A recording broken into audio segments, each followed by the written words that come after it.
کتاب متشابیہ ہے، قرآن ویسا ہی ہے، یہ فالٹ ہمارا ہے، ہمارے دل اتنے سخت ہو چکے ہیں کہ قرآن ہم پر اثر نہیں کر رہا ہے، اس لیے اپنے دل کی اصلاح کیجیے۔ اللہ قرآن کی خصوصیت بیان کر رہا ہے کہ قرآن وہ کتاب ہے تقشعر منہ جلود الذین یخشون ربہم، کہ اللہ سے ڈرنے والوں کے دل، ان کے رونگٹے کھڑے ہو جاتے ہیں۔ اس کا مطلب کہ اگر رونگٹا کھڑا نہیں ہو رہا ہے، اس کا مطلب کہ اللہ کا ڈر ہمارے اندر نہیں ہے۔ فلما اسلما، قرآن کہتا ہے جب دونوں باپ بیٹے اللہ کے حکم کے آگے جھک گئے، جب دونوں باپ بیٹے اسلام لے آئے۔ او لوگو، تم نے اسلام کا مطلب ہی نہیں سمجھا۔ اسلام گوشت کھانے کا نام نہیں ہے، اسلام ٹوپی لگانے کا نام نہیں ہے، اسلام میٹھی میٹھی چیزوں کا نام نہیں ہے، اسلام تو قربانیوں کا نام ہے، اسلام تو اپنی خواہشات کو قتل کر دینے کا نام ہے۔ اگر آپ کو دنیا کی کوئی جائز چیز، میں ناجائز کی بات نہیں کر رہا ہوں، اگر جائز چیز بھی اگر آپ کو اللہ کے ذکر سے روک رہی ہے تو وہ ناجائز ہو جائے گی۔ اگر آپ کی بیوی، آپ کے بچے اگر آپ کو نماز سے روک رہے ہیں، اگر آپ کو نماز سے غافل کر رہے ہیں، تو وہ بیوی اور بچہ بھی آپ کے حق میں فتنہ ہے۔ الحمدللہ رب العالمین والعاقبۃ للمتقین والصلاة والسلام علی سید الانبیاء والمرسلین وعلی آلہ وصحبہ اجمعین ومن تبعہم بإحسان الی یوم الدین، اما بعد۔ محترم حضرات، آج کے درس میں ہم قرآن مجید کے 23ویں اور 24ویں پارے کی کچھ آیتوں کی تفسیر آپ کے سامنے پیش کریں گے۔ کل سے رمضان کے آخری عشرے کی طاق راتیں شروع ہو رہی ہیں۔ رمضان کا سب سے قیمتی ٹائم کل سے شروع ہو رہا ہے۔ اللہ تعالیٰ صحت و سلامتی کے ساتھ رمضان کے باقی ایام کو بھی ہم سب کو گزارنے کی توفیق دے، اور آخری عشرے کا زیادہ سے زیادہ ہم سب کو فائدہ اٹھانے کی توفیق دے۔ 22ویں پارے کے آخر میں اللہ تعالیٰ نے ایک بستی کا ذکر کیا۔ اس بستی میں اللہ تعالیٰ نے پہلے 2 رسول بھیجے۔ جب بستی والوں نے ان دونوں رسولوں کو جھٹلایا تو اللہ نے تیسرا رسول بھی بھیجا، لیکن بستی والوں نے ان تینوں رسولوں کا انکار کیا، ان کے ساتھ بڑی بدتمیزی کی، ان کو جان سے مارنے کی دھمکی دی۔ اب پوری بستی میں اور پورے شہر میں زیادہ تر لوگ ان نبیوں کو ماننے والے نہیں ہیں، مگر بستی کے کنارے کارنر پر ایک اللہ کا بندہ رہتا تھا جو ان نبیوں کے اوپر ایمان لایا۔ یہ کون تھا؟ قرآن میں اس کا نام بھی نہیں آیا ہے۔ قرآن میں بس اتنا بتایا گیا کہ وہ بستی کے کنارے رہتا تھا۔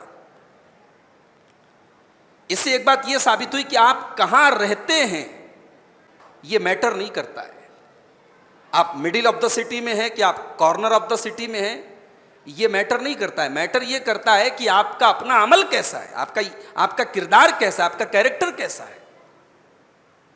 اب یہ شخص جو ہے، جو نبیوں پر ایمان لایا، یہ بستی کے کنارے رہتا تھا۔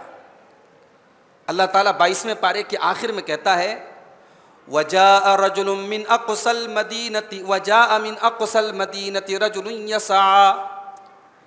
بستی کے کنارے سے، شہر کے کنارے سے ایک انسان دوڑتا ہوا آتا ہے اور آ کر کے کہتا ہے قَالَ يَا قَوْمِ اتَّبِعُوا الْمُرْسَلِينَ، اے میری قوم کے لوگوں تم رسولوں کی پیروی کرو، رسولوں کی اتباع کرو۔ دوڑتے ہوئے آتا ہے۔ اس میں ایک نقطہ یہ بھی ہے کہ اگر آپ کو چانس ملے نیکی کے کام میں حصہ لینے کا تو آپ کی اسپیڈ سلو نہیں ہونی چاہیے، آپ دوڑتے ہوئے کام کیجیے۔ وہ اللہ کا نیک بندہ دوڑتے ہوئے آیا اور اپنی قوم کو میسج دے رہا ہے کہ اے میری قوم، رسولوں کی پیروی کرو۔ اتبعوا من لا يسألكم اجرا وهم مهتدون، اے میری قوم کے لوگوں، یہ اللہ کے رسول تم سے کوئی پیسہ نہیں مانگتے، کوئی اجرت نہیں مانگتے۔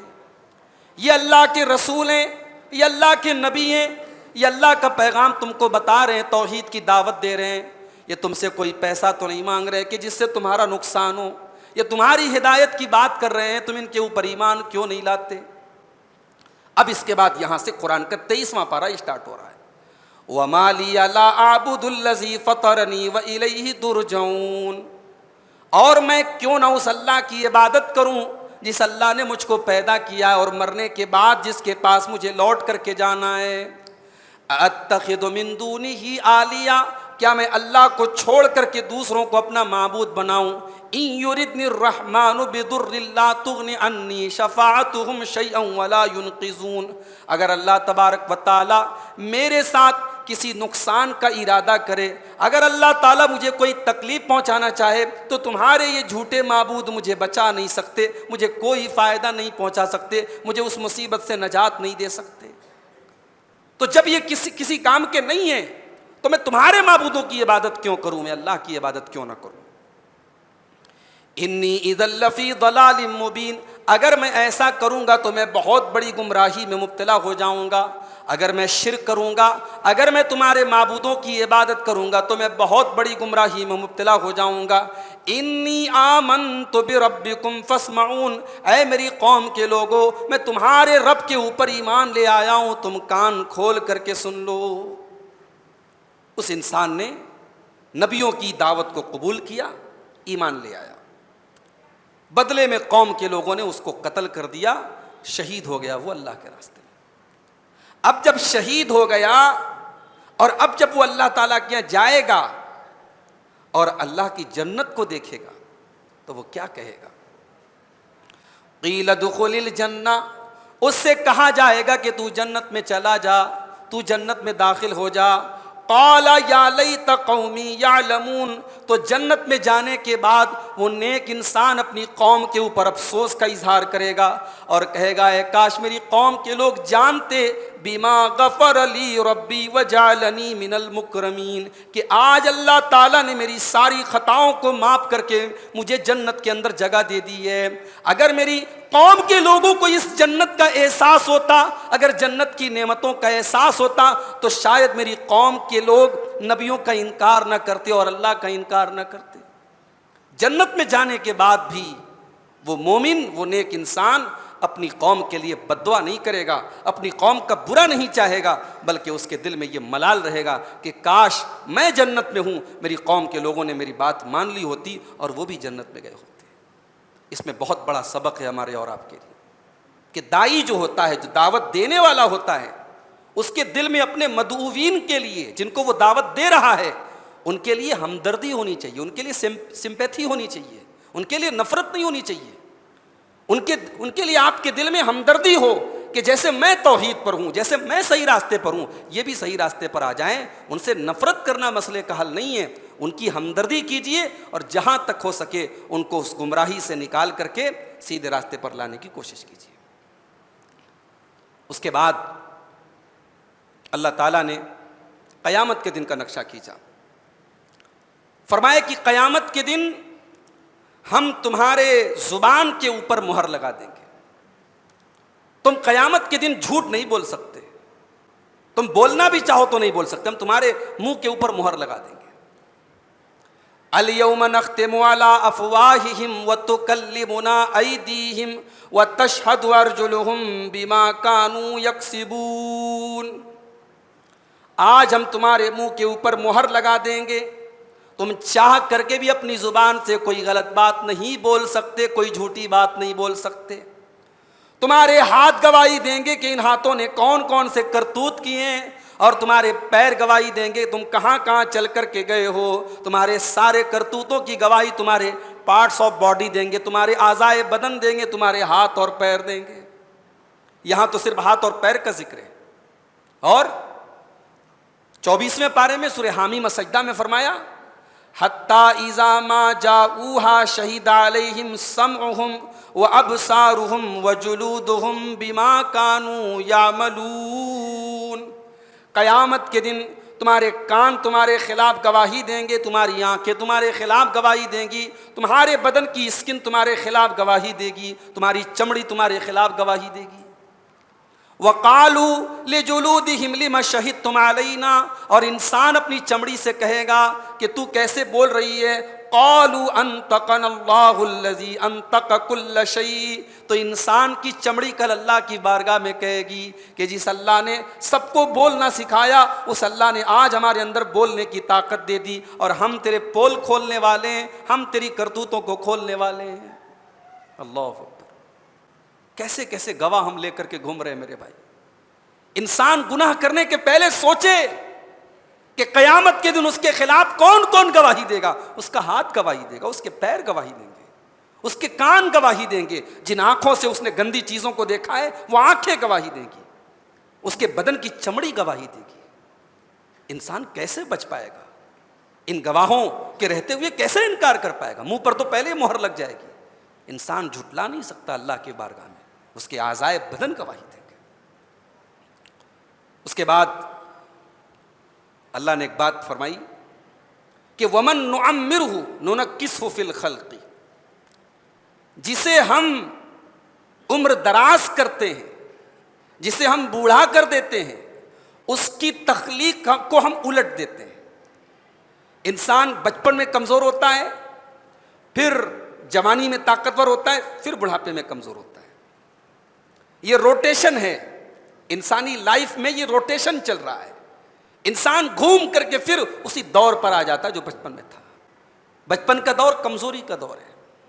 بچہ دیکھیے، ایک ٹائم ایسا ہوتا ہے کہ بچہ جو ہے وہ چل نہیں سکتا، گھٹنوں کے بل چلتا ہے، پھر دیوار کے سہارے چلتا ہے، ماں باپ کی انگلی پکڑ کے چلتا ہے، پھر دھیرے دھیرے چلتا ہے، پھر دوڑنے لگتا ہے، اور پھر وہی انسان جوان ہوتا ہے، طاقتور ہو جاتا ہے، پھر بوڑھا ہوتا ہے، اس کی ہڈیوں کے جوڑ کام کرنے بند کر دیتے ہیں، زمین کے بجائے کرسی پر بیٹھ کر کے نماز پڑھنا پڑتا ہے، اس کو چھڑی لے کر کے، لاٹھی لے کر کے، سہارا لے کر کے چلنا پڑتا ہے، پھر ایک ٹائم ایسا آتا ہے کمر جھک جاتی ہے۔ اللہ کہہ رہا ہے وَمَن نُعَمِّرْهُ نُنَكِّسُهُ فِي الْخَلْقِ، ہم جسے عمر دراز کرتے ہیں، جسے ہم بڑھاپا دیتے ہیں، اسے الٹ دیتے ہیں ہم تخلیق کے اندر۔ اور اسی بات کو اللہ تعالیٰ نے دوسرے مقام پر فرمایا لِكَيْ لَا يَعْلَمَ مِن بَعْدِ عِلْمٍ شَيْئًا، بڑھاپے میں انسان سب کچھ جان کر کے انجان بن جاتا ہے، اس کی میموری کام نہیں کرتی ہے، ایک ایک منٹ کی باتوں کو بھول جاتا ہے انسان۔ جیسے بچپن میں بچے کا دماغ کمزور ہوتا ہے، اس کی میموری بالکل بچپن میں کمزور ہوتی ہے، تو بڑھاپے میں بھی وہ الٹ جاتا ہے۔ اس کے بعد انسان کا ایک سوال ذکر کیا گیا۔ انسان کہتا ہے کہ اللہ تعالیٰ مجھے کیسے دوبارہ زندہ کرے گا؟ میں مر جاؤں گا، مٹی میں مل جاؤں گا، تو اللہ مجھے دوبارہ کیسے زندہ کرے گا؟ اب انسان کا جو اعتراض ہے، اللہ نے اس کا کتنا پیارا جواب دیا، ذرا دیکھیے۔ وَضَرَبَ لَنَا مَثَلًا وَنَسِيَ خَلْقَهُ، انسان ہمارے لیے مثالیں بیان کرتا ہے۔ انسان اپنی پیدائش کو بھول جاتا ہے کہ اس کو کیسے پیدا کیا گیا ہے۔ قال من یحیی العظام وہی رمیم، کہتا ہے جب کل قبر کے اندر جانے کے بعد میری ہڈیاں بوسیدہ ہو جائیں گی، میری ہڈیاں مٹی کے اندر مل جائیں گی، کون میری ہڈیوں کے اندر دوبارہ زندگی پیدا کرے گا؟ کون مجھے دوبارہ زندہ کرے گا؟ قل یحییھا الذی انشأھا اول مرۃ وہو بکل خلق علیم، اے نبی آپ جواب دے دیجئے کہ جس اللہ نے پہلی مرتبہ تجھ کو پیدا کیا تھا، جس نے منی کے قطرے سے تجھے جیتا جاگتا انسان بنایا تھا، وہ مرنے کے بعد، تجھے مٹی میں جانے کے بعد، تیری ہڈیوں کے بوسیدہ ہو جانے کے بعد، تیرے مٹی میں مل جانے کے بعد تجھے دوبارہ پیدا کرنے پر قادر ہے۔ وہ تو تیری تخلیق کے تمام مراحل سے واقف ہے۔ وَهُوَ بِكُلِّ خَلْقٍ عَلِيمٌ، اسے سب پتہ ہے کہ کون کتنی زندگی پائے گا، کون کہاں مرے گا، کس کی موت کہاں آئے گی، وہ اپنی مخلوقات سے پوری طریقے سے واقف ہے۔ اس کے بعد ایک درخت کا ذکر کیا گیا۔ یہ درخت یہ صرف جہنم میں نکلتا ہے، یہ دنیا میں کہیں نہیں ملے گا آپ کو۔ اس درخت کا نام ہے زقوم۔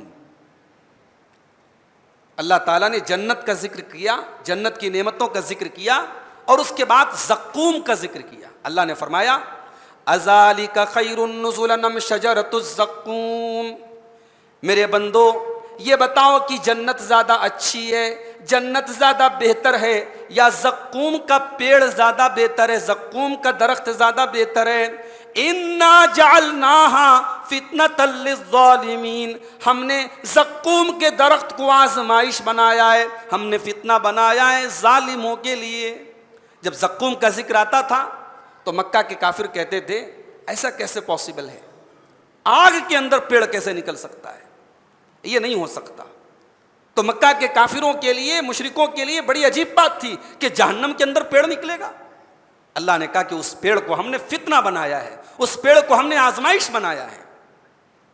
انہا شجرۃ تخرج فی اصل الجحیم، یہ ایسا پیڑ ہے جو جہنم کی جڑ میں نکلے گا۔ طلعھا کانہ رؤوس الشیاطین، اور اس پیڑ کے جو پھل ہوں گے وہ اتنے بدصورت ہوں گے، اتنے ڈینجرس ہوں گے، اتنے خطرناک ہوں گے جیسے شیطانوں کے سر ہوتے ہیں۔ شیطان کو دیکھا ہے آپ نے؟ نہیں دیکھا ہے نا؟ کسی نے دیکھا ہو تو بتائے بھائی۔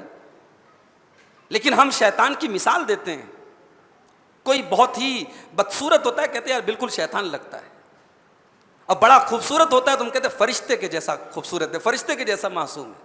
تو یہ ایک محاورہ ہے، شیطان کو دیکھا نہیں ہے کسی نے، لیکن بدصورتی میں ایک مثال دی جاتی ہے شیطان کی۔ اللہ نے کہا کہ زقوم کا درخت اتنا بدصورت ہے جیسے شیطانوں کے سر ہیں۔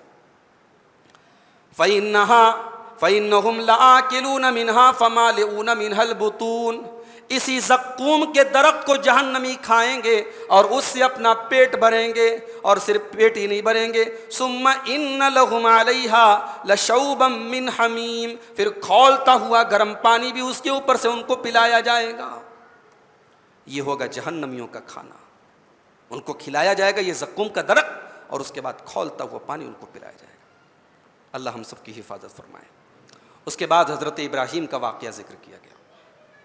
ابراہیم علیہ السلام کو جب ان کی قوم کے لوگوں نے آگ میں ڈال دیا، ابراہیم علیہ السلام بالکل سیف سیکیور آگ میں سے نکل گئے، تو اب وہ سمجھ گئے کہ اب اس شہر میں، اس بستی میں نہیں رہ سکتا۔ اب وہاں سے وہ ہجرت کر کے نکلے، سمجھ گئے کہ یہاں توحید پر چلنا مشکل ہے، تو ہجرت کر کے وہاں سے نکلے۔ جب ہجرت کرنے لگے تو اب عمر بھی کافی ہو چلی تھی، تو اب احساس ہوا کہ مجھے کوئی اولاد اگر اللہ تعالیٰ دے دیتا تو میرا ایک سہارا بن جاتا۔ تو بارگاہ الہی میں دعا کی اور کہتے ہیں رب ہب لی من الصالحین، اے میرے پروردگار مجھے نیک بیٹا عطا فرما۔ بیٹا نہیں مانگا، نیک بیٹا۔ یہ دعا اگر کسی کو اولاد نہ ہو رہی ہو تو یہ دعا مانگے، یہ دعا پڑھنی چاہیے، نبیوں کی دعائیں پڑھنی چاہیے۔ رب ہب لی من الصالحین، اے میرے پروردگار مجھے نیک بیٹا دے دے۔ فبشرناہ بغلام حلیم، ہم نے ابراہیم کو بڑھاپے میں ایک بیٹا دیا، اور بیٹا بھی ایسا دیا جو بڑا حلیم تھا۔ یہ حلیم کا مطلب، یہ آپ کی حیدرآباد والی حلیم کی بات نہیں کر رہا ہوں، حلیم کا مطلب صبردار۔ اچھا، بعض لوگ کہتے ہیں کہ بھائی حلیم کو حلیم نہیں بولنا چاہیے، اللہ تعالیٰ کا نام ہے اس لیے حلیم نہیں بولنا چاہیے، یہ سب بکواس بات ہے۔ ایک ہی لفظ الگ الگ معنی میں استعمال ہوتا ہے۔ اب مثال کے طور پر رحیم اللہ کا بھی نام ہے، رحیم نبی کی بھی صفت ہے، رحیم انسان بھی ہوتا ہے، تو کیا ہم کسی کو رحیم نہ کہیں؟ اس لیے حلیم کو حلیم کہہ سکتے ہیں۔ تو اللہ نے کہا کہ ہم نے ابراہیم کو ایک حلیم بیٹا دیا۔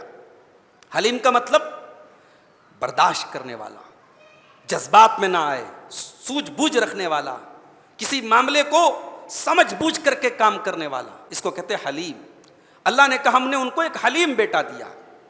فلما بلغ معه السعی، جب وہ بیٹا اپنے باپ کے ساتھ چلنے کے قابل ہو گیا، قال یا بنی انی اری فی المنام انی اذبحک، تو ایک دن ابراہیم اپنے بچے سے کہتے ہیں کہ اے میرے بچے، میں نے خواب میں دیکھا ہے کہ میں تجھ کو ذبح کر رہا ہوں، فانظر ماذا تری، تو بتا کہ تیری کیا رائے ہے۔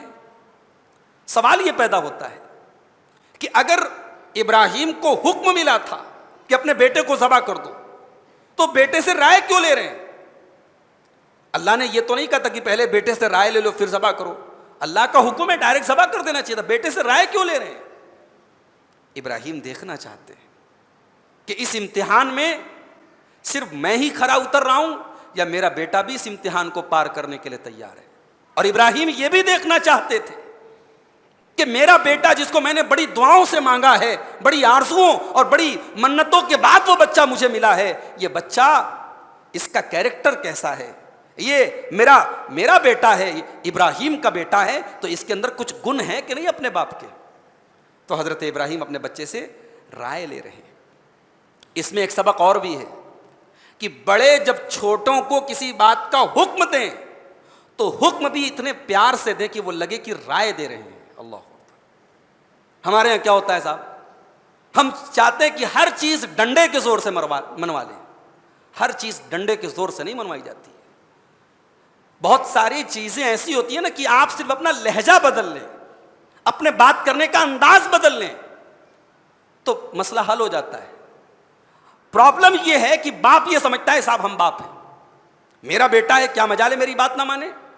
آپ باپ ہیں، یقیناً آپ باپ ہیں، لیکن ضروری نہیں ہے کہ آپ باپ کو ہر بات، بچے کو ہر بات ڈانٹ کے بولیں، بچے کی ہمیشہ ہر غلطی پر اس کو ڈانٹیں پھٹکاریں۔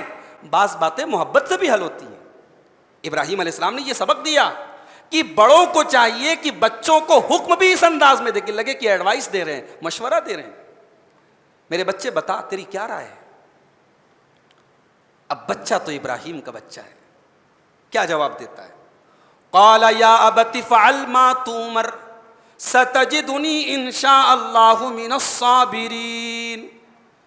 اسماعیل کہتے ہیں کہ ابا جان، اچھا اتنی بڑی بات کے بعد بھی ابا جان کہہ رہا ہے۔ آج کا نوجوان ہوتا کہتا ہے میرے باپ کو کیا ہو گیا بھائی، اتنی بڑھاپے میں میرے جیسا بیٹا ملے، جوان بیٹا، اور اپنے ہی بیٹے کو کاٹنے کی بات کر رہا ہے، ذبح کرنے کی بات کر رہا ہے۔ آج کا نوجوان ہوتا تو 10 باتیں سناتا ابراہیم علیہ السلام کو، لیکن یہ اسماعیل ہے۔ اور میری مائیں بہنیں غور کریں، اسماعیل اپنے باپ کی گود میں نہیں پلے ہیں، یہ تو بچہ بچپن سے اپنی ماں کے پاس رہتا تھا۔ اسماعیل پیدا ہوئے، حضرت ابراہیم نے اسماعیل اور ہاجرہ کو چھوڑ دیا تھا مکہ کی سرزمین پر۔ ابراہیم علیہ السلام تو فلسطین میں رہتے تھے، عراق میں رہتے تھے، اور بچہ رہتا تھا مکے میں۔ یہ بچہ ہاجرہ کی گود میں پلا ہے۔ اس بچے نے دنیا کے کسی انٹرنیشنل اسلامک اسکول میں تعلیم حاصل نہیں کی ہے، اس بچے نے ہاجرہ کی گود میں تعلیم حاصل کی ہے۔ اس بچے کی درسگاہ ہاجرہ کی گود ہے، اور جب ہاجرہ کے جیسی مائیں ہوں تو بچے اسماعیل کے جیسے پیدا ہوتے ہیں۔ قال یا ابت فعل ما تؤمر، اے ابا جان آپ کو جو حکم ملا ہے آپ اس کو پورا کر ڈالیے۔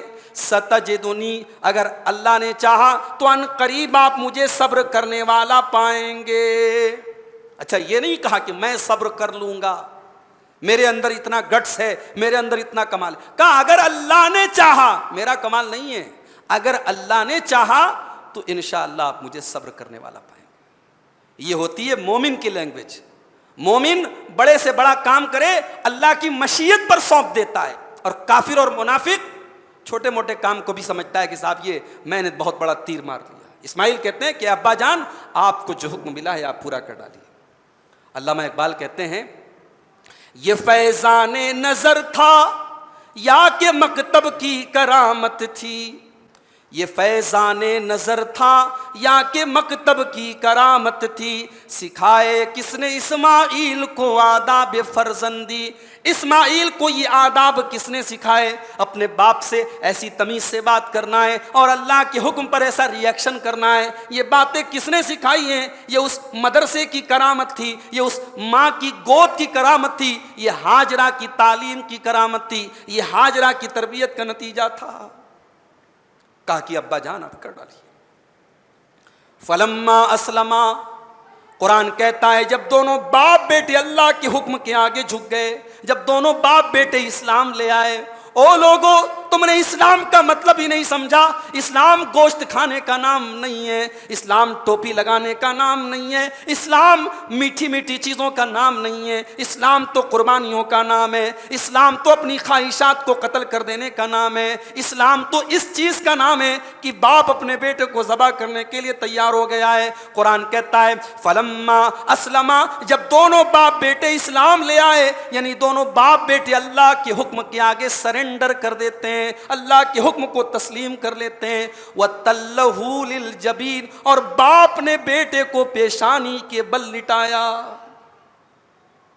ہائے جس پیشانی کو ابراہیم محبت سے چوما کرتے تھے، جس بچے کی پیشانی کو ابراہیم محبت سے چوما کرتے تھے، آج اللہ کے حکم پر اس بچے کو پیشانی کے بل زمین پہ پٹک دیا ہے۔ اللہ نے تلہ کہتے ہیں کسی چیز کو پٹکنا، اپنے بچے کو پٹک دیا ہے۔ اور قریب ہے کہ ابراہیم کی چھری اسماعیل کی گردن پہ چل جائے۔ چھری بھی تیار ہے، باپ ذبح کرنے کے لیے تیار ہے، بیٹا ذبح ہونے کے لیے تیار ہے، مگر اللہ تبارک و تعالیٰ کو اس بچے کا خون نہیں بہانا تھا، اللہ کو ایک باپ کو اپنے بیٹے سے محروم نہیں کرنا تھا۔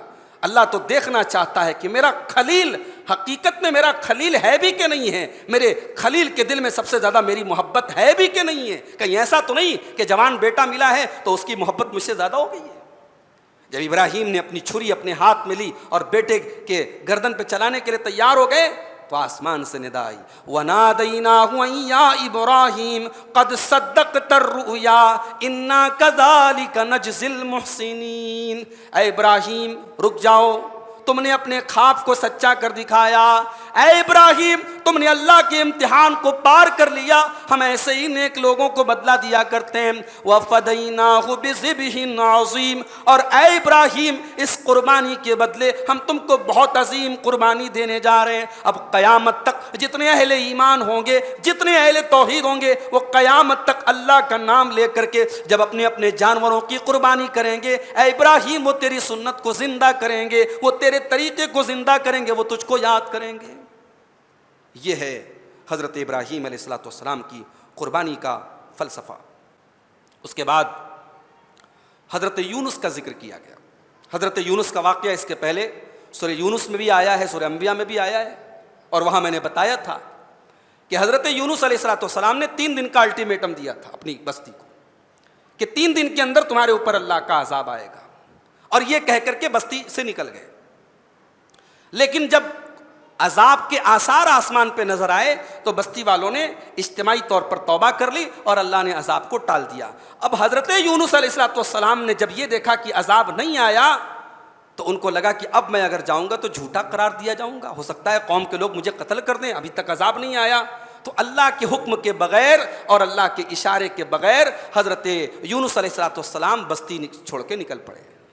اب جب وہ کشتی پہ سوار ہوئے تو قرآن کہتا ہے وَإِنَّ يُونُسَ لَمِنَ الْمُرْسَلِينَ، بے شک یونس بھی رسولوں میں سے ہیں۔ اِذْ أَبَقَ إِلَى الْفُلْكِ الْمَشْحُونِ، جب وہ ایک بھری ہوئی کشتی کی طرف بھاگتے ہیں، فَسَاهَمَ فَكَانَ مِنَ الْمُدْحَضِينَ، تو قرآن اندازی ہوتی ہے، ڈرا ہوتا ہے، اور ڈرا میں بار بار حضرت یونس کا نام آتا ہے۔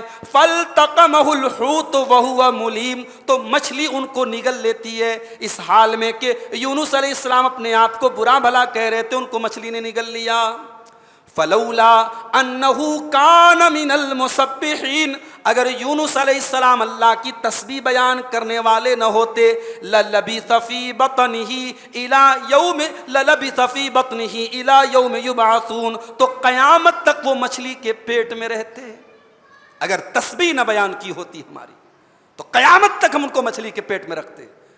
یعنی ایک نبی، کوئی گناہ تو نہیں کیا تھا حضرت یونس نے نا، صرف اللہ کی اجازت کے بغیر بستی چھوڑ کے چلے گئے تھے۔ کہتے ہیں کہ بڑے لوگوں کی معمولی غلطیاں بھی بڑی مانی جاتی ہیں۔ ایک پیغمبر کا اللہ کی اجازت کے بغیر اپنی بستی سے نکل جانا اللہ کو پسند نہیں آیا۔ اللہ نے کہا اگر یونس نے ہماری تسبیح نہ کی ہوتی تو قیامت تک مجھ سے مچھلی کے پیٹ میں رکھتے، لیکن انہوں نے تسبیح کی، تسبیح پڑھی، لا الہ الا انت سبحانک انی کنت من الظالمین۔ جب انہوں نے یہ تسبیح پڑھی تو اللہ نے مچھلی کو حکم دیا اور مچھلی نے ان کو لے جا کر کے باہر نگل دیا۔ فَنَبَذْنَاهُ بِالْعَرَاءِ وَهُوَ سَقِيمٌ، ایک کھلے میدان میں مچھلی نے ان کو ایسی جگہ ڈال دیا جہاں ہر طرف صحرا تھا، کوئی پیڑ پودا کچھ نہیں، اور یونس علیہ السلام جب مچھلی کے پیٹ سے نکلتے ہیں بیمار ہوتے ہیں، اور مفسرین نے لکھا ہے کہ ان کے بدن کے سارے بال اڑ جاتے ہیں، جیسے بچہ ماں کے پیٹ سے پیدا ہوتا ہے وہ حالت ان کی ہو جاتی ہے۔ حضرت یونس بیمار ہو جاتے ہیں، تب اللہ تبارک و تعالیٰ وَأَنبَتْنَا عَلَيْهِ شَجَرَةً مِّن يَقْطِينٍ، وہاں کدو کا درخت نکال دیتا ہے۔ اللہ کی قدرت دیکھو، صحرا میں کدو کا درخت نکل رہا ہے۔ اچھا کدو بڑی مفید چیز ہے اور اللہ کے نبی کو بہت پسند تھی۔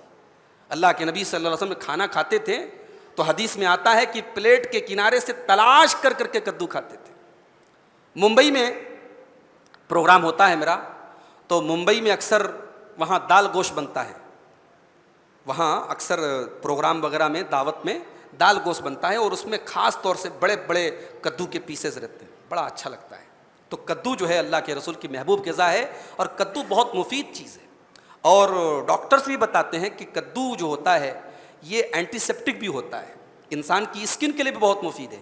تو حضرت یونس علیہ الصلوۃ والسلام کی جلد کے اوپر, ان کے بدن کے اوپر جو مچھلی کے پیٹ میں رہنے کی وجہ سے جو وائرس کا اثر تھا, جو بیکٹیریاز تھے, جو جراثیم تھے, کدو کے درخت کی وجہ سے اور کدو کے پھل کی وجہ سے وہ سارے جراثیم ختم ہو گئے. اللہ نے ان کو بالکل ٹھیک کر دیا. وَأَرْسَلْنَاهُ إِلَىٰ مِائَةِ أَلْفٍ أَوْ يَزِيدُونَ, اور اللہ تعالیٰ نے اس کے بعد ان کی بستی سے بھی زیادہ لوگوں کو ان کا تابع بنا دیا. ان کی بستی تو چھوٹی سی بستی تھی, بعد میں 1,00,000 سے زیادہ لوگ حضرت یونس کے فالوور ہو گئے.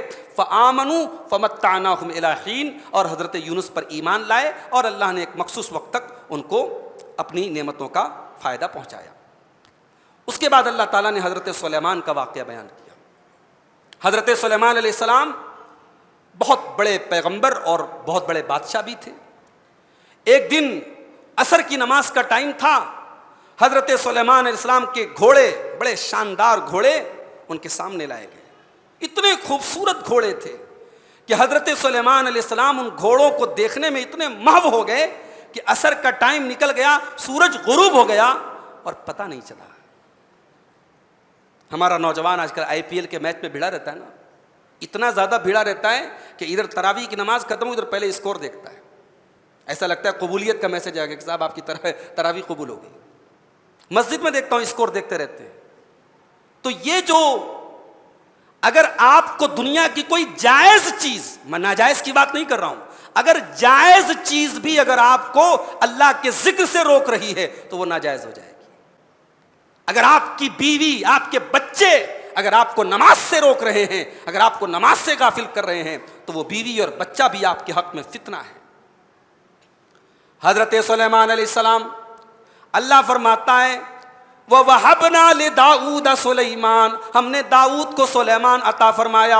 نعم العبد انه اواب, سلیمان ہمارا بہت نیک بندہ تھا اور ہماری طرف بار بار رجوع کرنے والا بندہ تھا.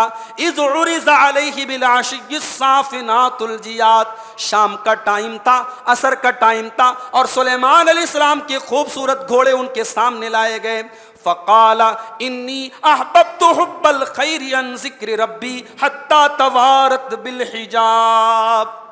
سلیمان علیہ السلام نے کہا کہ ان گھوڑوں کی وجہ سے سورج غروب ہو گیا اور میں عصر کی نماز سے غافل ہو گیا, میں عصر کی نماز میری چھوٹ گئی. ردوہا علیہ, ان گھوڑوں کو میرے پاس لاؤ.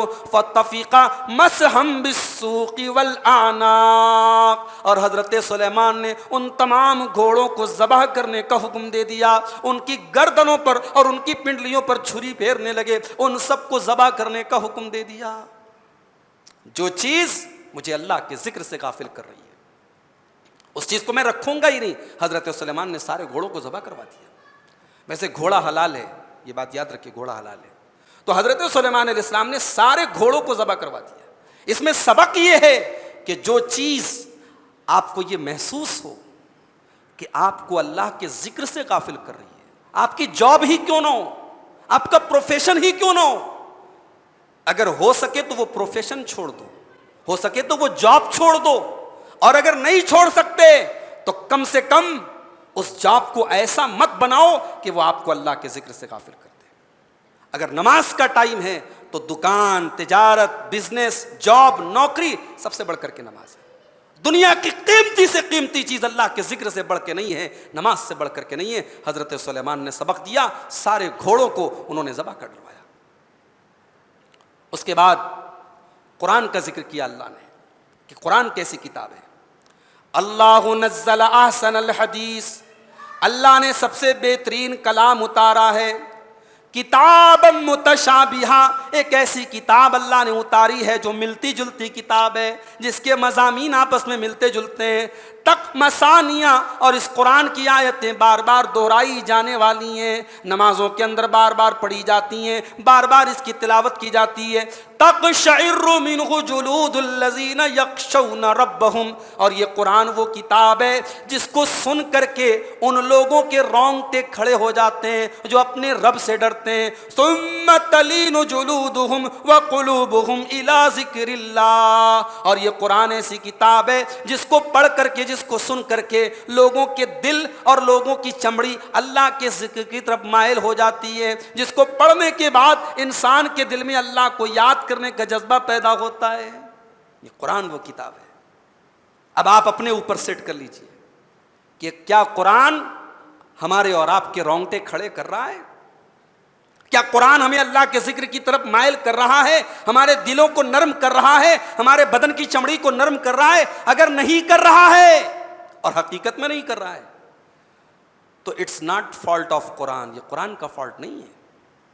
قرآن تو آج بھی ہوئی ہے، احسن الحدیث ہے، کتابم متشابیہ ہے، قرآن ویسا ہی ہے۔ یہ فالٹ ہمارا ہے، ہمارے دل اتنے سخت ہو چکے ہیں کہ قرآن ہم پر اثر نہیں کر رہا ہے، اس لیے اپنے دل کی اصلاح کیجیے۔ اللہ قرآن کی خصوصیت بیان کر رہا ہے کہ قرآن وہ کتاب ہے تقشعر منہ جلود الذین یخشون ربہم، کہ اللہ سے ڈرنے والوں کے دل، ان کے رونگٹے کھڑے ہو جاتے ہیں۔ اس کا مطلب کہ اگر رونگٹا کھڑا نہیں ہو رہا ہے، اس کا مطلب کہ اللہ کا ڈر ہمارے اندر نہیں ہے، ہم اللہ سے ڈرتے نہیں ہیں، اللہ کی خشیت ہمارے اندر نہیں ہے۔ اس کے بعد 24واں پارہ شروع ہوتا ہے۔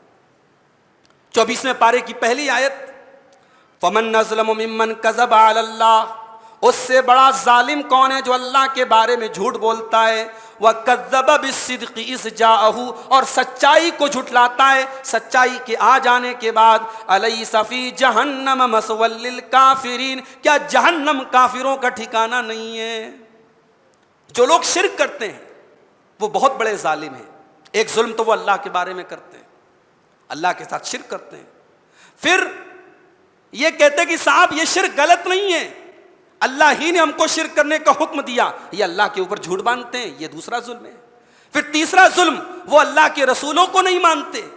تو جو لوگ کافر اور مشرک ہیں وہ کئی اعتبار سے ظالم ہیں، اس لیے اللہ نے فرمایا 24ویں پارے کی پہلی آیت میں کہ فمن اظلم ممن کذب علی اللہ، اس سے بڑا ظالم کوئی نہیں ہے جو اللہ کے اوپر جھوٹ باندھے یا سچائی کو جھٹلائے سچائی کیا جانے کے بعد۔ اس کے بعد اللہ نے اپنے نبی سے ایک بڑی پیاری بات کہی۔ مکہ کے کافر دھمکی دیتے تھے، اے محمد ہمارے بتوں کو برا بھلا کہتے ہو، ہمارے لات اور منات کو برا بھلا کہتے ہو، ارے تم پر کیڑے پڑیں گے، تم بیمار ہو جاؤ گے، تمہارے بچے ختم ہو جائیں گے، تمہارے اوپر مصیبتیں آئیں گی۔ وہ اللہ کے نبی کو ڈراتے تھے، اپنے بتوں سے ڈراتے تھے، جیسے آج بھی لوگ ڈراتے ہیں، خبردار ہمارے آستانوں کے بارے میں کچھ نہیں بولنا، ہمارے بزرگوں کے بارے میں کچھ نہیں بولنا۔ سامنے والا جتنا بھی قرآن و حدیث کی روشنی میں بولے، لیکن لوگوں نے اپنی عقیدت کے جو شیشے بنا کے رکھے ہیں نا، کہتے صاحب ہمارے شیش محل پر حملہ مت کرنا، ورنہ تم پر اللہ کا یہ عذاب آئے گا، تم پر یہ مصیبت آئے گی، تم پر یہ پریشانی آئے گی۔ اللہ نے ان ساری چیزوں کا جواب ایک سینٹنس میں دے دیا، الیس اللہ بکاف عبدہ۔ اے نبی، یہ لوگ آپ کو دھمکی دے رہے ہیں، ان سے کہو کیا اللہ اپنے بندے کے لیے کافی نہیں ہے؟ بس جواب ہو گیا، الیس اللہ بکاف عبدہ، کیا اللہ اپنے بندے کے لیے کافی نہیں ہے؟ یقیناً اللہ اپنے بندے کے لیے کافی ہے۔ اے محمد آپ ہمارے بندے ہیں، آپ ہمارے رسول ہیں، آپ ہمارا پیغام پہنچا رہے ہیں۔ یہ لات، یہ منات، یہ عزا، یہ معبودان باطلہ، ان کی مجال نہیں ہے کہ آپ کو کوئی نقصان پہنچا سکے، آپ کا بال باقا کر سکے، آپ کے بدن کے کسی رونگٹے کو نقصان پہنچا سکے۔ الیس اللہ بکاف عبدہ، کیا اللہ اپنے بندے کے لیے کافی نہیں ہے؟ اور اس میں یہ بھی سبق دیا گیا کہ جو جتنا بڑا بندہ ہوگا اللہ اس کے لیے اتنا زیادہ کافی ہوگا۔ اس لیے اگر چاہتے ہو کہ اللہ ہمارے لیے کافی ہو جائے تو اپنے آپ کو اللہ کا بندہ بناؤ۔ تمہاری بندگی جتنی زیادہ ہوگی، تم اللہ کے جتنے عظیم بندے بنو گے، اللہ کی بندگی میں جتنا آگے بڑھو گے، اللہ دنیا کی مصیبتوں اور پریشانیوں سے اتنا زیادہ تمہیں بچائے گا۔ جو جتنا بڑا عبد بنے گا اللہ کا، اللہ اس کے لیے اتنا ہی کافی ہوگا۔ الیس اللہ بکاف عبدہ، کیا اللہ اپنے بندے کے لیے کافی نہیں ہے؟ وَيُخَوِّفُونَكَ بِالَّذِينَ مِن دُونِهِ، اے نبی یہ لوگ اللہ کے علاوہ دوسروں سے آپ کو ڈراتے ہیں، وَمَن يُضْلِلِ اللَّهُ فَمَا لَهُ مِنْ هَادٍ، جس کو اللہ گمراہ کر دے اس کو کوئی ہدایت دینے والا نہیں ہے۔ اس کے بعد ان لوگوں کا ذکر کیا گیا جن کو توحید کے سوا سب قبول ہے۔ بزرگوں کے قصے کہانیاں سناؤ بہت اچھا لگے گا، سماج کی اصلاح کی نارمل باتیں کرو بہت اچھا لگے گا، شراب کے خلاف بولو بہت اچھا لگے گا، جوئے کے خلاف بولو بہت اچھا لگے گا، زنا کے خلاف بولو بڑی تعریف کریں گے۔ جہاں آپ نے توحید پر بول دیا کہتے صاحب اس کو چھوڑ کے دوسری بات کرو، توحید پر نہ کو بولو، توحید پر مت بولو، توحید پسند نہیں ہے۔ توحید کا نام سن کر کے ان کے دل جو ہے سکڑ جاتے ہیں، ان کے دل تنگ ہو جاتے ہیں۔ اللہ نے اس کو کس کی پہچان بتایا؟ آئیے دیکھتے ہیں۔ وَإِذَا ذُكِرَ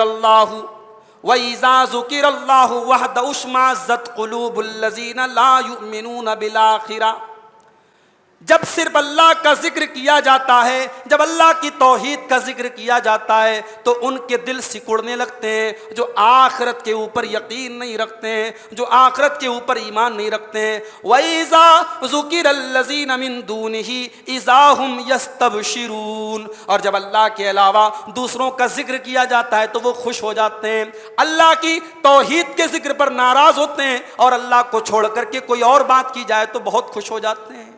آج بھی بہت سارے لوگوں کی یہ پرابلم ہے کہ توحید کا موضوع ان کو سب سے برا لگتا ہے۔ توحید پر مت بولیے، یاد رکھیے یہ بے ایمان لوگوں کی نشانی ہے، یہ ان کی نشانی ہے جن کا ایمان کمزور ہے، یہ ان کی نشانی ہے جو آخرت پر ایمان نہیں رکھتے۔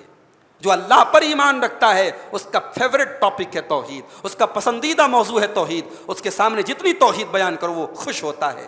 توحید پر خوش ہونا یہ ایمان کی نشانی ہے، اور توحید پر ناراض ہونا یہ بے ایمان کی نشانی ہے۔ اس کے بعد اللہ نے فرمایا کہ جو لوگ ایمان کے بغیر دنیا سے جائیں گے کل قیامت کے دن وہ زمین کی ساری دولت فدیہ کے طور پر دینا چاہیں گے کہ اے اللہ تو زمین کی ساری دولت لے لے مگر ہم کو عذاب سے بچا لے۔ اللہ فرماتا ہے وَلَوْ أَنَّ لِلَّذِينَ ظَلَمُوا مَا فِي الْأَرْضِ جَمِيعًا، اگر ظالموں کے پاس زمین کی تمام چیزیں آ جائیں، زمین کی تمام چیزیں ان کے پاس آ جائیں، وَمِثْلَهُ مَعَهُ، اور اتنا ہی اور آ جائے، ڈبل آ جائے، زمین کی ساری دولت ان کو مل جائے اور اس کا ڈبل بھی ان کو مل جائے، لَابْتَدَوْا بِهِ مِنْ سُوءِ الْعَذَابِ يَوْمَ الْقِيَامَةِ، تو قیامت کے دن وہ اللہ کے عذاب سے بچنے کے لیے وہ دے کر کے اپنا پیچھا چھوڑانا چاہیں گے۔ وہ کہیں گے اللہ تو زمین کی ساری دولت لے لے لیکن ہم کو اپنے عذاب سے بچا لے۔ اللہ فرماتا ہے وَبَدَا لَهُم مِّنَ اللَّهِ مَا لَمْ يَكُونُوا يَحْتَسِبُونَ، لیکن ان ظالموں کو اللہ قیامت کے دن وہ منظر دکھائے گا کہ جس کو انہوں نے ایکسپیکٹ نہیں کیا تھا، جس کی انہوں نے امید نہیں کی تھی۔ ان کے ایکسپیکٹیشن کے خلاف، ان کی امید کے خلاف، ان کے اندازے کے خلاف ہی الگ منظر آئے گا۔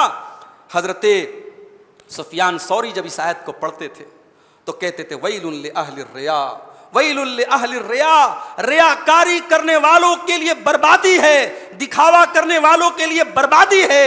اور اس کے بعد یہی آیت پڑھتے تھے اور کہتے تھے ہاذہ قصتہم، ہاذہ آیتہم وقصتہم، اس آیت نے ان کا کام تمام کر دیا، اس آیت نے ان کا کام تمام کر دیا۔ اللہ کہتا ہے وَبَدَا لَهُم مِّنَ اللَّهِ مَا لَمْ يَكُونُوا يَحْتَسِبُونَ، قیامت کے دن ریاکاری کرنے والوں کے لیے اور دکھاوا کرنے والوں کے لیے ان کی حقیقت سامنے آ جائے گی۔ انہوں نے ایکسپیکٹ نہیں کیا تھا، انہوں نے امید نہیں کی تھی کہ ان کی نیکیاں برباد ہو جائیں گی، قیامت کے دن وہ دیکھ لیں گے سب کچھ برباد ہو گیا۔ اور حضرت محمد ابن منکدر بہت بڑے محدث ہیں، موت کے ٹائم، اپنی موت کے ٹائم وہ رو رہے تھے، پریشان تھے۔ پوچھا کہ آپ اتنے گھبرائے ہوئے کیوں ہیں، اتنے پریشان کیوں ہیں، اتنا رو کیوں رہے ہیں؟ تو کہتے ہیں میں قرآن کی ایک آیت کے بارے میں سوچ کے ڈرتا ہوں، میں اللہ کی کتاب کی ایک آیت کے بارے میں سوچ کے ڈرتا ہوں. اللہ نے قرآن میں فرمایا وَبَدَا لَهُم مِّنَ اللَّهِ مَا لَمْ يَكُونُوا يَحْتَسِبُونَ کہ ان ظالموں کو اللہ تعالیٰ وہ چیزیں ان کے سامنے ظاہر کرے گا جس کی انہوں نے امید نہیں کی تھی. کہتے ہیں مجھے ڈر ہے کہیں ایسا نہ ہو کہ میں نے اپنے رب سے جو امیدیں لگائی ہیں, میں نے جو امید کی ہے, کہیں ایسا نہ ہو میری امیدوں کا شیش محل ڈھہ جائے, میری امیدیں برباد ہو جائیں اور میں نے جس بات کی امید کی تھی اس کے خلاف مجھے منظر دیکھنا پڑے. اس آیت نے میرے بھائیوں بڑے بڑے محدثین کو رلایا ہے, بڑے بڑے صحابہ کو رلایا ہے. اس آیت پہ ہمارے لیے بہت بڑی عبرت ہے کہ ہم ظاہر ہے ببول کا پیڑ بو کر کے آم نہیں کاٹ سکتے. اگر ہم نے گناہ کیے ہیں, ہم نے اللہ کو ناراض کیا ہے اور ہم یہ امید رکھیں کہ اللہ کل اپنی رحمتوں میں جگہ دے گا, تو پھر اس آیت کو یاد کر لو وَبَدَا لَهُم مِّنَ اللَّهِ مَا لَمْ يَكُونُوا يَحْتَسِبُونَ کہ اللہ کی طرف سے وہ چیزیں ظاہر ہو گئی جن کی وہ امید نہیں کرتے تھے. اس کے بعد سورہ زمر کی وہ آیت آتی ہے جس کے بارے میں حضرت عبداللہ بن مسعود کہتے ہیں کہ قرآن کریم کی سب سے زیادہ امید دلانے والی یہی آیت ہے. گنہگاروں کو, خطا کاروں کو, برے کام کرنے والوں کو قرآن کی یہ آیت ایک آشا کی کرن دکھاتی ہے, ایک امید کا راستہ دکھاتی ہے کہ اللہ کے یہاں توبہ کرنے والوں کے راستے کھلے ہیں. اللہ نے فرمایا قُلْ يَا عِبَادِيَ الَّذِينَ أَسْرَفُوا عَلَىٰ أَنفُسِهِمْ لَا تَقْنَطُوا مِن رَحْمَةِ اللَّهِ اے نبی آپ اعلان کر دیجئے, آپ بتا دیجئے اے میرے وہ بندو جنہوں نے اپنی جانوں کے اوپر ظلم کیا ہے, جنہوں نے گناہ کر کے, جنہوں نے غلط کام کر کے, جنہوں نے حرام کام کر کے اپنی جانوں کے اوپر ظلم کیا ہے, لا تقنطوا من رحمت اللہ تم اللہ کی رحمت سے مایوس نہ ہونا. ان اللہ یغفر الذنوب جميعا انہ هو الغفور الرحیم بے شک اللہ تمہارے سارے گناہوں کو معاف کر دے گا, وہ تو غفور الرحیم ہے, وہ تو معاف کر دینے والا ہے, وہ تو رحم کرنے والا ہے. تم سچی توبہ تو کرو, تم اللہ کی طرف رجوع تو کرو, تم پلٹو تو صحیح, تم اللہ سے معافی تو مانگو, اللہ تمہارے سارے گناہوں کو معاف کر دے گا. ایک مرتبہ اللہ کے نبی کے پاس ایک صحابی آئے, کہا کہ اے اللہ کے نبی میں نے بہت گناہ کیے اور ایک گناہ میں نے ایسا کیا ہے کہ مجھے بھولتا نہیں ہے. اے اللہ کے نبی میری بیٹی پیدا ہوئی تھی اور میرے قبیلے میں دستور تھا کہ بیٹیوں کو لوگ اپنے ہاتھوں سے گاڑ دیتے تھے, زمین میں دفن کر دیتے تھے. اے اللہ کے نبی میری بیٹی مجھ سے بہت محبت کرتی تھی, وہ یا ابتی کہہ کر کے مجھے پکارا کرتی تھی, میں گھر میں جاتا تھا وہ مجھے ڈھونڈا کرتی تھی. ایک دن میں قوم کے تانوں سے عاجز آ کر کے میں نے فیصلہ کیا کہ میں اپنی بیٹی کو ختم کر دوں گا, اور میں نے اپنے اس بیٹی سے کہا کہ چل تو میں تجھے کہیں لے کر کے چلوں گا, اور لے جا کر کے میں نے کنویں میں اس کو جا کر کے ڈھکیل دیا. اے اللہ کے نبی آخری جملہ جو میری بیٹی کی زبان سے میں نے سنا تھا وہ یہی کہہ رہی تھی یا ابتی, اے ابا جان, اے ابا جان. یہی جملہ اپنی بیٹی کا آخری جملہ میں نے سنا تھا. اور یہ کہہ کر کے صحابی کی آنکھوں سے آنسو بہنے لگے اور صحابہ کرام بھی رونے لگے, اور صحابہ کرام نے اس سے کہا کہ تم اللہ کے نبی کو رلا رہے ہو. اللہ کے نبی نے کہا رہنے دو, کوئی بات نہیں, یہ سچا واقعہ بیان کر رہے ہیں. اس کے بعد جب صحابی نے یہ پوچھا کہ اے اللہ کے نبی کیا میرا یہ گناہ بھی اللہ کیا معاف ہو جائے گا, تو اللہ کے نبی نے کہا کہ ہاں, اسلام قبول کرنے کے بعد پہلے کے تمام گناہ معاف ہو جائیں گے, اور توبہ کرنے کے بعد پہلے کے تمام گناہ معاف ہو جائیں گے. یہ کتنی اس رحمان کا کتنی بڑی رحمت ہے, اس کریم کا کتنا بڑا کرم ہے, اس غفار کا کتنا بڑا غفران ہے, اس مغفرت کرنے والے کی کتنی بڑی مغفرت ہے کہ اتنے بڑے بڑے اور خطرناک گناہوں کو بھی وہ کہتا تم توبہ کر لو, ہم معاف کر دیں گے. اسی لیے اللہ کے نبی کہتے ہیں کہ اللہ تعالیٰ کہتا ہے کہ اے آدم کے بیٹے جب تک تو مجھ سے دعا کرتا رہے گا اور جب تک تو مجھ سے امید لگاتا رہے گا میں تیرے سارے گناہوں کو معاف کر دوں گا, ولا ابالی, مجھے کوئی پرواہ نہیں ہے. اے آدم کے بیٹے, اے میرے بندے, اگر تیرے گناہ آسمان کے کناروں تک پہنچ جائیں اور پھر آ کر کے تو مجھ سے مغفرت طلب کرے, پھر تو مجھ سے معافی مانگے تو میں تجھے معاف کر دوں گا. اللہ کہہ رہا ہے کہ اے نبی آپ اعلان کر دیجیے اے میرے وہ بندو جنہوں نے اپنی جان پر ظلم کیا ہے, لا تقنطوا من رحمت اللہ, اللہ کی رحمت سے مایوس مت ہونا. اس کے بعد اللہ اپنے نبی سے کہہ رہا ہے کہ اے نبی یہ کافر کہتے ہیں کہ آپ شرک کیجئے, آپ ان کے معبودوں کے آگے سجدہ کیجئے, یہ آپ کو شرک کرنے کا حکم دے رہے ہیں. اے نبی ان سے کہہ دو قل افغیر اللہ تأمرونی اعبدوا ایھا الجاہلون، اے نبی ان سے کہہ دو کہ اے جاہلو، کیا میں اللہ کو چھوڑ کر کے کسی اور کی عبادت کروں؟ پتہ یہ چلا کہ دنیا کی سب سے بڑی جہالت شرک ہے۔ انسان کے پاس اتنی بھی نالج ہو جائے، جتنی بھی ڈگری آ جائے، اگر وہ اللہ کے بجائے کسی پتھر کے آگے سر جھکا رہا ہے، کسی قبر پہ جا کے سر جھکا رہا ہے، کسی پیڑ کے آگے جا کے سر جھکا رہا ہے، کسی انسان کے آگے جا کے سر جھکا رہا ہے، اس سے بڑا جاہل کون ہے میرے بھائی؟ اللہ کہہ رہا ہے اس سے بڑی جہالت کوئی نہیں۔ اے نبی آپ کہہ دو افغیر اللہ تأمرونی اعبد ایھا الجاہلون، اے جاہلو تم سے مجھ سے کہتے ہو کہ میں اللہ کو چھوڑ کر کے کسی اور کی عبادت کروں؟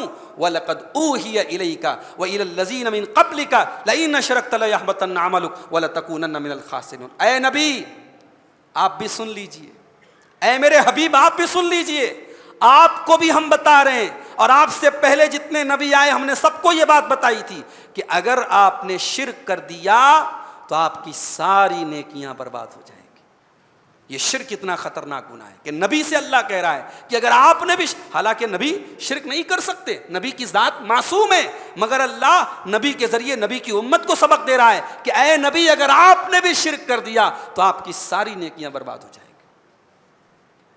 اس کے بعد فرعون کا ذکر کیا گیا کہ فرعون اور اس کے حواری مواری، اس کے چیلے چمچے سب ڈبو دیے گئے پانی میں، سب مار دیے گئے۔ جب فرعون مر گیا تو اللہ ایک عجیب بات کہتا ہے، اللہ کہتا ہے النار یعرضون علیہا غدوا وعشیا، فرعون اور اس کے چیلے چمچوں کے اوپر رات دن اللہ کے عذاب کے اوپر ان کو پیش کیا جاتا ہے، ان کو آگ کے اوپر پیش کیا جاتا ہے۔ النار یعرضون علیہا غدوا وعشیا، صبح شام فرعون کے اوپر اور فرعون کے آل و اولاد کے اوپر، فرعون کے ماننے والوں کے اوپر آگ پیش کی جاتی ہے۔ وَيَوْمَ تَقُومُ السَّاعَةُ، اور جس دن قیامت قائم ہوگی کہا جائے گا ادخلوا آل فرعون اشد العذاب، آل فرعون کو سخت عذاب میں ڈال دو۔ سوال یہ پیدا ہوتا ہے یہ کون سا عذاب ہے جو فرعون کو صبح شام ہو رہا ہے؟ علامہ ابن کثیر کہتے ہیں یہ آیت اہل سنت والجماعت کی بہت بڑی دلیل ہے برزخ کے عذاب کے سلسلے میں اور قبر کے عذاب کے سلسلے میں، کہ برزخ کا جو عذاب ہوتا ہے یا جو قبر کا عذاب ہوتا ہے وہ بالکل برحق ہے، فرعون کو ہو رہا ہے۔ جب فرعون کو ہو رہا ہے تو ہمیں اور آپ کو بھی اگر ہم گناہ کے کام کریں گے تو قبر کا عذاب ہوگا۔ اسی لیے اللہ کے نبی صلی اللہ علیہ وسلم دعا کیا کرتے تھے اپنی ہر نماز میں، اللہم انی اعوذ بک من عذاب القبر، اے اللہ میں تیری پناہ چاہتا ہوں قبر کے عذاب سے۔ اب آخری آیت بیان کر کے بات ختم کرتے ہیں۔ اللہ نے اس انسان کا ذکر کیا جو اسلام کی دعوت دیتا ہو، اسلام کا داعی ہو، اسلام کی دعوت دیتا ہو۔ اللہ نے اس کی تعریف کرتے ہوئے کہا وَمَنْ أَحْسَنُ قَوْلًا مِّمَّنْ دَعَا إِلَى اللَّهِ، اس سے بڑھ کر کے بہترین بات کس کی ہو سکتی ہے جو اللہ کی طرف دعوت دے۔ دین کی دعوت دینا، اللہ کی طرف بلانا، یہ دنیا کا سب سے بہترین کام ہے، مگر 3 کنڈیشن یاد رکھیے۔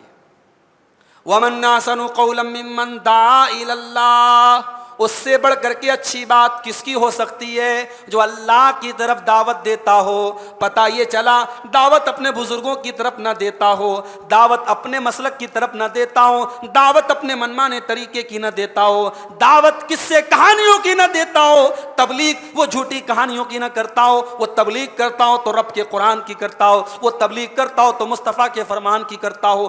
دعوت اللہ کی طرف ہونی چاہیے۔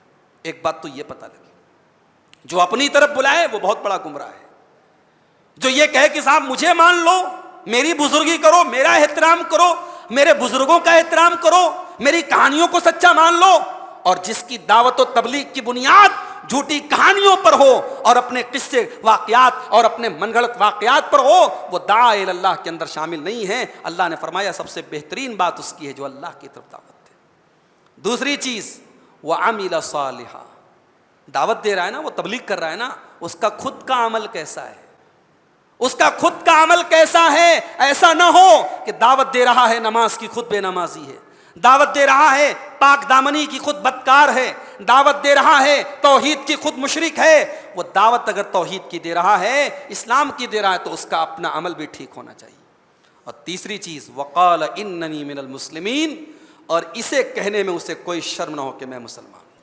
وہ اپنی پہچان نہ چھپاتا ہو، اپنی آئیڈینٹی نہ چھپاتا ہو، وہ بند کمروں میں میٹنگ نہ کرتا ہو، انڈر گراؤنڈ میٹنگ نہ کرتا ہو۔ رب کی توحید کی دعوت دینے والوں کی خفیہ میٹنگ نہیں ہوتی، رب کی توحید کی دعوت دینے والے ڈنکے کی چوٹ پر دعوت دیتے ہیں۔ وقال اننی من المسلمین، اور جہاں اپنے مسلک کی، اپنے منہج کی، اپنی دعوت کو واضح کرنے کی ضرورت پڑتی ہے، وہ کوئی کمپرومائز نہیں کرتے، وہ کوئی پردہ نہیں رکھتے، وہ کوئی پرائیویسی نہیں رکھتے، وہ اپنی دعوت کو کلیئر بولتے ہیں کہ میں مسلمان ہوں۔ تو یہ 3 چیزیں یاد رکھیے۔ اگر آپ دعوت کا کام کرنا چاہتے ہیں، آپ اللہ کے دین کا کام کرنا چاہتے ہیں، تو 3 اصول یاد رکھیے۔ پہلی چیز، آپ کی دعوت اللہ کی طرف ہونی چاہیے، اپنی ذات کی طرف نہیں بلانا ہے، اپنے بزرگوں کی طرف نہیں بلانا ہے، اپنے خاص مسلک کی طرف نہیں بلانا ہے۔ دعوت قرآن و سنت کی ہونی چاہیے، دعوت قرآن و حدیث کی ہونی چاہیے۔ دوسرا اصول، آپ کی دعوت، اگر آپ دعوت کا کام کرنا چاہتے ہیں، آپ کا عمل بھی درست ہونا چاہیے، آپ کا اپنا کیریکٹر بھی ٹھیک ہونا چاہیے۔ اور تیسری چیز، دعوت کا کام اگر آپ کر رہے ہیں تو اپنے عقیدے کو، اپنے مسلک کو، اپنی دعوت کو، اپنے منہج کو واضح رکھیے، اس کو گول مول مت رکھیے، اس کو سیکرٹ مت رکھیے کہ صاحب میں کیا ہوں میں نہیں بتاؤں گا۔ وقال اننی من المسلمین، جہاں ضرورت پڑے کلیئر بتائیے کہ ہاں میں اسلام کا ماننے والا ہوں، میں قرآن و حدیث پر چلنے والا ہوں، میری یہ دعوت ہے، میرا یہ مسلک ہے، میرا یہ منہج ہے، میرا یہ موقف ہے۔ اپنا اسٹینڈ کلیئر رکھیے، اپنی دعوت کلیئر رکھیے۔ تو یہ بہت بڑی بات ہے جو یہاں دعوت کے اصول کے تعلق سے اللہ نے بیان فرمائی ہے۔ اب چونکہ وقت زیادہ ہو چکا ہے، میں اسی پر اپنی بات کو ختم کرتا ہوں۔ یہ قرآن کریم کی 23ویں اور 24ویں پارے کی چند آیات تھیں جن کی میں نے تفسیر بیان کی ہے۔ کل انشاءاللہ تاخیرات ہے، کل ہم کسی الگ موضوع پر آپ کے سامنے خطاب کریں گے۔ اس کے بعد انشاءاللہ جو بیچ کی جو راتیں رہیں گی اس میں ہم تفسیر کے باقی پاروں کو مکمل کریں گے۔ اللہ تعالیٰ سے دعا ہے رب العالمین ہم سب کو قرآن کریم کو پڑھنے کی، سمجھنے کی اور عمل کرنے کی توفیق عطا فرمائے۔ آمین۔ وآخر دعوانا ان الحمد للہ رب العالمین۔ والسلام علیکم ورحمۃ اللہ۔